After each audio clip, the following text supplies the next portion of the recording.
ఎన్నిసార్లు ఫోన్ చేసినా తీయట్లేదు. 6 నెలల నుంచి ఈఎంఐ కట్టలేదు. ఎప్పుడు కడతారు సార్? పైనుంచి మా మేనేజర్ సాగు కడుతున్నాడు. చెప్పండి ఎప్పుడు కడతారు? నువ్వు loan recovery ఏజెంట్వా?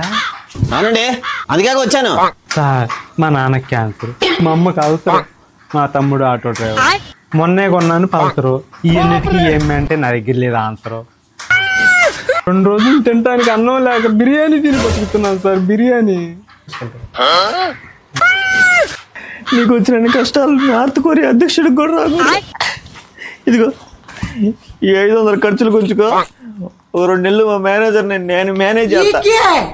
Thank you sir. Thank you. A few moments later.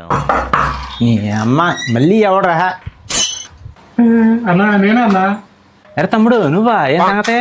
అర్జెంట్గా 10,000 అప్పు కావాలన్నా. 20 రూపాయలు వడ్డీ అయినా పర్లేదు. తీసుకో తమ్ముడు. బ్యాంకులో సంవత్సరానికి 10 రూపాయలు వడ్డీకి తీసుకొచ్చి మీకు నెలకు 20 రూపాయలు వడ్డీకి ఇచ్చి మీకు సంగసేవ చేస్తాను. పర్లేదు తీసుకో. అన్నా నువ్వు మంచివాడు అన్నా. అరే నేను నీకు చెప్పే కదా మన దగ్గర 20 రూపాయలు వడ్డీకి నీకు డబ్బులు ఇప్పిస్తానని. దాయట్రా.